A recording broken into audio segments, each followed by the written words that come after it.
피 흘리기까지의 이런 말씀으로 함께 나누겠습니다.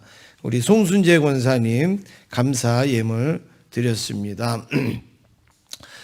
우리 말씀 묵상 노트로 우리가 말씀을 보는데 오늘 네 번째 시간입니다.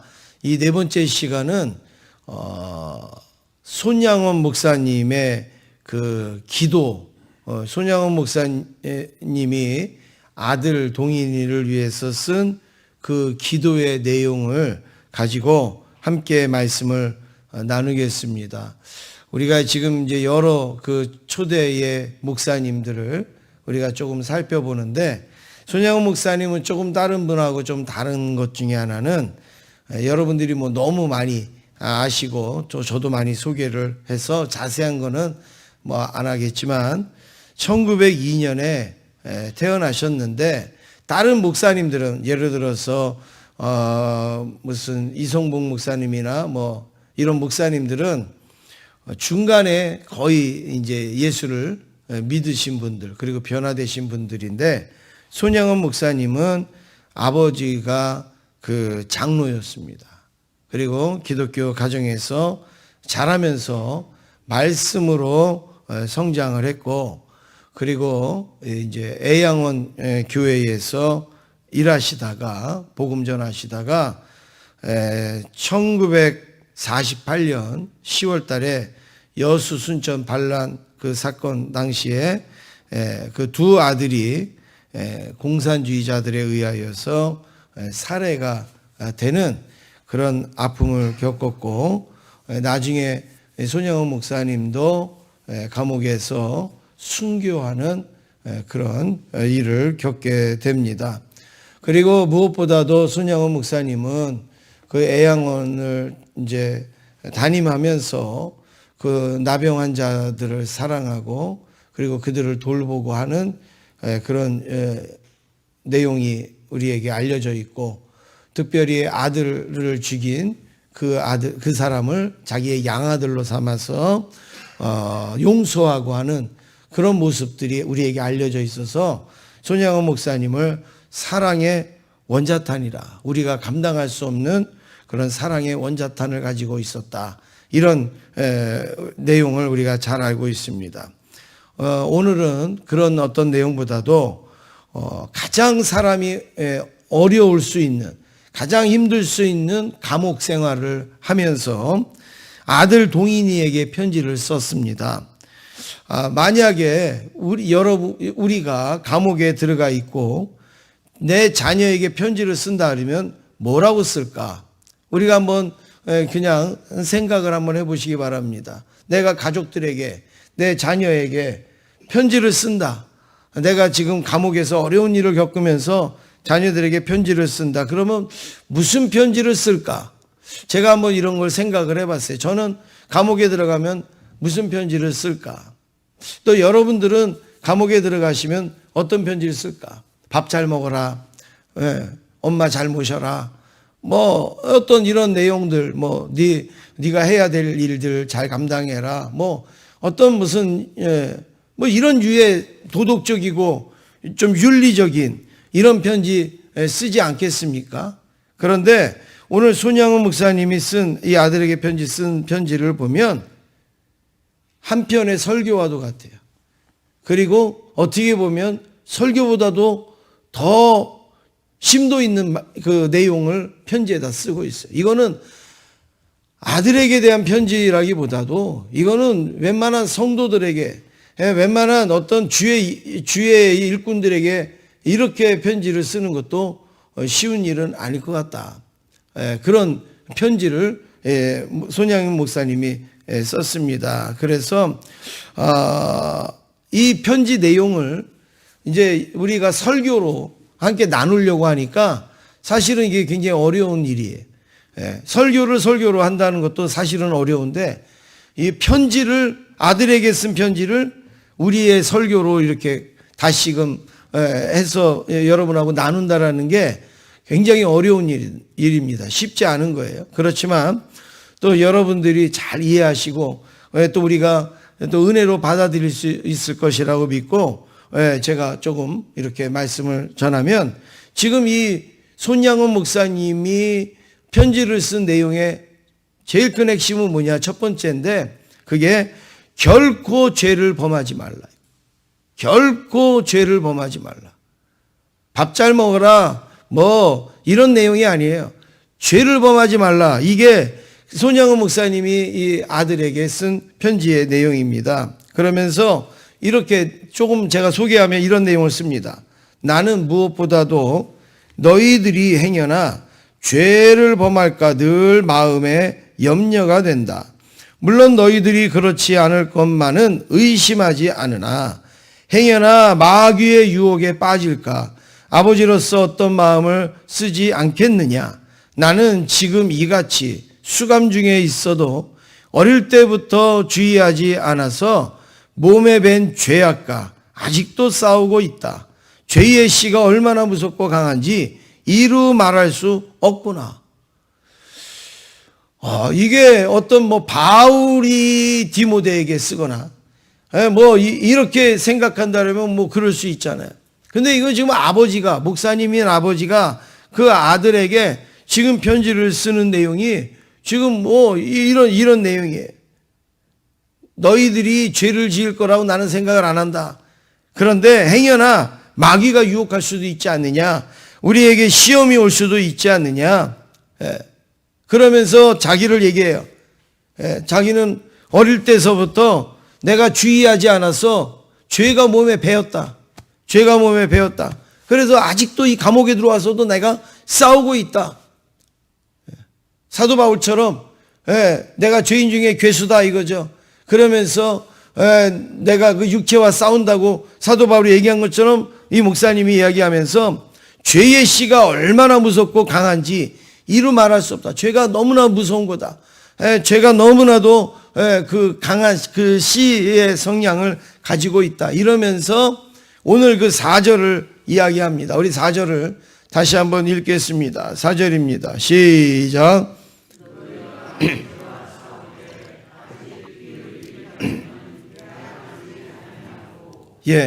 여기 보니까 너희가 죄와 싸우되 아직 피 흘리기까지는 대항하지 아니하고 이랬습니다. 손양원 목사님의 아들들이 불량배가 아니에요. 손양원 목사님의 그 아들들이 도덕적으로 윤리적으로 못난 아이들이 아니에요. 오히려 공산주의자들한테 총에 맞아서 순교하는 아이들이에요. 절대 타협하지 아니하고 어디 나가서 허튼 일 하거나 그런 그런 자녀들이 아니에요. 그런데 손양원 목사님은 너희들은 깨끗하지만 행여나 내 죄가 너희에게 미칠까 두려워 주님께 간절히 기도한다. 뭐라고 기도하느냐? 하나님, 예수님의 공로로 아담의 원죄를 없이 함같이 거룩한 하나님의 능력으로 내 죄가 자녀에게 미치지 않게 하여 주시옵소서. 이렇게 기도한다고 손양원 목사님이 편지를 쓰고 있습니다. 그러면 이제 여러분들이 여기에서 뭔가가 느껴지는 게 있어요. 그러면 무슨 죄인가? 손양원 목사님이 아들들에게 하는 그 죄를 짓지 말라, 죄와 싸우라, 뭐 이런 내용이 어떤 죄인가 이런 생각을 하게 되는데, 손양원 목사님이 걱정하는 죄는 어디 나가서 나쁜 친구 사귈까봐 그런 죄가 아니에요. 나쁜 일 할까봐 그런 죄가 아니에요. 그런 거는 이미 초월한 아이들이에요. 손양원 목사님이 그토록 걱정하는 죄는 뭐냐? 믿음을 저버리는 죄를 말하는 거예요. 믿음이 떨어지는 죄를 말하는 거예요. 믿음이 식어지는 죄를 말하고 있어요. 낙심할까봐, 좌절할까봐, 아버지가 그렇게 하나님을 섬기는데 그러다가 감옥에 들어간 아버지를 보고 하나님이 살아계셔? 왜 우리 하나님은 우리 아버지를 버렸어? 우리 아버지가 얼마나 하나님을 위해서 사랑하는데 왜 이렇게 우리 아버지는 고통을 당해? 이런 것들로 인하여서 믿음이 떨어질까봐, 믿음을 저버릴까봐 손양원 목사님은 그게 걱정되는 거예요. 감옥에 들어가서 우리 아들이 이 믿음이 낙심되면 어떡할까? 떨어지면 어떡할까? 좌절하면 어떡할까? 또 때로는 하나님을 원망하거나 또 하나님 앞에 또 이렇게 불평하면 어떡할까? 이게 손양원 목사님에게 걱정이었다는 거예요. 그냥 어디 가서 뭐 나쁜 친구 사귀고 그럴까봐 그렇게 말하는 죄가 아니라 혹시 나 때문에 혹시 내가 감옥에 갇혀 있는 것 때문에 아까 그렇게 얘기했잖아요. 내 죄가 자녀에게 미치지 않게 했어서. 무슨 손양원 목사님이 무슨 죄를 졌겠어요. 죄를 지을 시간도 없을 거예요. 아마 죄를 지을 상황도 없었을 거예요. 그런데 내가 감옥에 가 있는 것으로 인하여서 내 자녀가 죄를 지을까 봐 지금 기도하고 있다 이거예요. 우리가 그렇지 않습니까? 우리 가족 중에 누가 아파요. 그 아픈 것 때문에 우리가 죄질 때가 있다니까요. 괜히 낙심하고 괜히 좌절하고 괜히 상처받고 남들은 다 건강한데 왜 우리 가족은 왜 이렇게 아플까? 남들은 다 쌩쌩한데 왜 내 아내는 그럴까? 내 아이는 그럴까? 막 이러면서 에휴 예수 믿는 것도 별거 없어. 우리가 신앙생활하는 것도 별거 없어. 이러면서 맥이 쫙 빠지는 그런 것들이 바로 죄다 이거예요. 지금 손양원 목사님이 바로 그 얘기를 하고 있는 거예요. 그 어린 나이에 아버지가 잘못해갖고 감옥 간 것도 아니고 예수 믿다가 복음 전하다가 감옥에 갔는데 그걸 보고 좌절할까봐 낙심할까봐 그것 때문에 혹시라도 하나님 원망하거나 또 하나님 앞에 불평하는 죄를 지을까봐 이 손양원 목사님이 그게 걱정이 돼서 편지를 써서 보냈다라는 사실. 여러분 우리하고 수준 차이가 나도 너무너무 나잖아요. 우리 같으면 어떻게 해요? 너희 밥은 잘 먹냐? 뭐 너 공부는 열심히 하고 있느냐? 뭐 아빠 없는데 너 어떻게 뭐 잘 지내고 있느냐? 누가 너 괴롭히는 사람은 없느냐? 전부 우리 그런 이야기 할 거예요. 근데 이 목사님은 그게 아니라 이런 것들 때문에 하나님 저버릴까봐, 믿음 저버릴까봐, 믿음에서 멀어질까봐. 마치 베드로가 그 십자가에 지시는 그 예수님에게서 멀리 떨어져서 나 예수님 몰라, 예수님 몰라. 이런 꼴이 될까봐 손양원 목사님은 너무너무 걱정을 했던 거예요. 그래서 편지를 썼습니다. 그러면서 손양원 목사님 두 번째로 죄를 대하는 자세를 이 아들에게 이야기합니다. 그러면 죄에 대해서 어떤 인식을 갖고 죄에 대해서 어떤 자세를 가져야 될 것인가 이렇게 이야기합니다. 가장 두렵고 무서운 것은 죄가 몸과 마음을 괴롭게 하여 지옥에까지 들어가게 되고 늘 공포심이 생기고 마음에 기쁨이 없고 슬프며 하나님과 사람 앞에 수치를 당하게 되며 부모, 형제, 친구에게까지 고통과 근심을 끼치게 된다. 왜냐하면 죄의 값은 사망이기 때문이다. 이렇게 이야기를 하고 있습니다. 무슨 내용입니까? 겉으로 너 아버지가 감옥에 있다고 너 걱정하지 마 이렇게 표현하지도 않아요. 지금 그런 내용이 하나도 안 나와요. 그런데 손양원 목사님은 그 사실로 인하여서 우리 자녀들의 마음이 무너지는 것을 다 생각하고 예측을 하고 가장 두렵고 무서운 것은 죄가 우리의 몸과 마음을 괴롭게 하는 거다 이런 거예요. 슬프게 하는 거다 이거예요. 속상하게 하는 거다. 억울하게 하는 거다. 그리고 또 때로는 공포심에 생기게 되어지기도 하고 또 때로는 수치심이 있기도 하고 너 니네 아버지 감옥에 들어갔지? 니네 아버지 감옥에 지금 들어갔지? 이런 어떤 이야기들 이런 것들이 우리에게 찾아오는 것이 죄일 수가 있다. 그런데 결코 거기에 현혹되지 말라. 왜요? 죄의 값은 사망이기 때문에. 죄의 결과는 사망이기 때문에. 그래서 이 목사님은 아들들에게 뭐라고 이야기하느냐? 죄와 싸워라.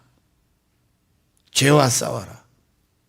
네 마음을 낙심되게 만드는 죄가 오거든. 또 하나님을 대항하려고 하는 죄가 오거든. 죄 피하거나 숨거나 타협하거나 하지 말고 죄와 싸워라. 그러면서 이렇게 또 얘기합니다. 돈으로 죄를 범하게 되면 돈이 보배가 아니라 나의 원수가 된다. 하나님이 나에게 주신 돈으로 내가 무슨 죄를 지면 그 돈은요, 은혜가 아니라 그건 원수다 이거예요. 원수. 나를 죄를 짓게 만든 원수다. 나에게 주신 건강을 하나님을 위해서 쓰지 아니하고 내가 그 죄를 위해서 쓰면 그 건강이 왼수다 이거예요. 따라서 죄를 멀리해야 한다. 죄는 전염병같이 피하고 독사같이 멀리함이 제일 좋은 방법이다. 전염병이 왔을 때 어떻게 올까 봐 이러잖아요. 독사가 올 때 나를 물까 봐 막 도망가잖아요. 그렇게 죄가 내 옆에 있지 않도록 도망가라. 그렇게 해라. 이러면서 글을 쓰고 있습니다. 죄를 멀리하되 어느 정도로 멀리해야 되느냐? 오늘 여기 4절에 뭐라고 말합니까? 죄를 멀리하되 어느 정도 멀리해야 된다고요? 피 흘리기까지. 피 흘리기까지. 여기서 피 흘리기까지라는 것이 바로 이제 오늘 우리에게 주어지는 내용인데요. 우리의 죄를 없애기 위해서 예수님이 피를 흘려 주셨어요. 피 흘리기까지 우리의 죄를 사해 주셨단 말이죠. 그렇기 때문에 너희들도 우리의 죄를 멀리하기 위해서는 피 흘리기까지 싸워야 된다는 거예요. 그냥 대충 그렇게 하는 게 아니라 피 흘리기까지. 아직 우리가 아무리 그래도 피 흘리는 정도는 아니지 않느냐. 지금 그 얘기를 하는 거예요. 아무리 우리가 그래도 예수님 피 흘린 만큼 지금 우리가 고통을 겪고 있느냐? 아니지 않느냐. 그러니까 피 흘릴 때까지라도 싸워라. 이게 아버지의 그 편지입니다. 어떻게 우리가 이 피 흘리기까지 싸웁니까? 내 의지로 할 수 없는 거예요. 하나님께 맡기고. 예수님께서 십자가에 달릴 때 아버지의 원대로 되기를 원합니다. 이러면서 기도하시면서 지은 것처럼 우리도 이 죄와 싸우기 위하여서 하나님 앞에 기도하거나 또 하나님의 힘을 의지하지 아니하고서는 할 수가 없는 내용이죠. 그러면서 손양호 목사님은 인생의 3대의 원수가 뭐냐? 육체의 욕심이다. 세상의 허영이다. 마귀의 유혹이라. 이렇게 말하고 있습니다. 그래서 이런 육체의 욕심이나 세상의 허영이나 마귀의 유혹이 오지 않도록 날마다 싸워야 된다는 거예요. 정신을 차리지 아니하면 어떻게 돼요? 언제 우리가 무너질지 모르고 언제 넘어질지 모르는 거예요. 여러분, 시험이 크다랗게 이렇게 오지 않습니다. 시험은요, 아주 이렇게 은밀하게 또 어떻게 보면 그냥 스며들듯이 올 때가 있어요. 여러분, 우리가 감기에 들 때도 막 추워가지고 이렇게 해서 감기 들 때도 있지만 그냥 아주 이렇게 문 살짝 열어놓은 그런 데로 바람 들어와서 감기 들 때도 있고, 내가 또 이 몸가짐을 잘 못했을 때 살짝 들어와서 감기 들 때도 있고, 또 땀이 흘렀다가 살짝 식을 때 관리 못해서 감기 들 때도 있고 하지 않습니까? 우리가 우리에게 들어오는 이 죄도 역시 그렇다라는 거예요. 그래서 우리가 싸우고자 하는 마음이 없으면 우리는 넘어지는 거죠. 10번이면 10번, 20번, 20번 넘어지. 요즘 우리 자녀들 같은 우리 그런 상황이면 지금 이런 말씀이 먹히겠습니까? 그러면서 손양호 목사님은 아들 이 동인이에게 이런 편지만을 쓰지 않았습니다. 편지처럼 살려고 노력을 하고 있습니다. 편지처럼 살려고. 그냥 말로만 너 죄 짓지 마. 너 피 흘리기까지 싸워. 그게 아니라 그렇게 하려고 본인 자체가 노력을 한 거예요. 본인 자체가 그렇게 살려고 힘을 썼습니다.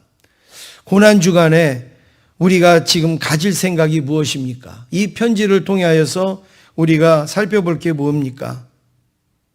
내 죄는 여전히 우리는 지니고 있으면서 주님의 고난만 우리는 생각한다고 그럴 때가 있어요. 나는 여전히 죄에 노출되어져 있고 죄와 하나도 싸우지 않아요. 죄와 하나도 나는 다투지 않아요. 죄가 오든 가든 죄가 나를 넘어뜨리든 낙심하게 하든 시험에 들게 하든 전혀 나는 신경 안 써요. 그러면서 예수님은 우리를 위해서 고난당하셨네. 예수님은 우리를 위해서 십자가를 지셨네. 여러분 100번 1000번 생각하면 무슨 의미가 있겠습니까? 내가 죄와 싸워야죠. 내가 믿음을 저버리는 일에서 이겨야지요. 내가 믿음이 떨어지지 아니하도록 거기에서 싸워야 되는 거 아니겠습니까? 나는 이것 때문에 나는 싫으니, 나는 이것 때문에 못하겠느니, 나는 이것 때문에 하기 싫으느니, 나는 이것 때문에 다 필요 없나는. 여러분, 우리의 이 죄와 싸우기는커녕 이 죄를 합리화시키면서 우리가 편한 대로 내가 하고 싶은 대로 하나님을 섬기는 일들이 얼마나 많이 있냔 말이에요. 고난주간에 예수님의 그 십자가를 생각하면서 주님 나를 위해서 고난당하셨네요. 주님 나를 위하여서 십자가 지셨네요. 어떻게 하면 좋습니까? 그거보다 더 중요한 거는 내가 피 흘리기까지 죄와 싸우는 모습이 있어야죠. 내가 피 흘리기까지 믿음을 지키는 모습이 있어야 되는 거 아니겠습니까? 나는 하고 싶은 대로 다 하고, 나는 가고 싶은 대로 다 가고, 나는 되는 대로 다 하면서 주님의 고난을 100번을 생각하면 주님의 그 고난하고 나하고 무슨 의미가 있겠습니까?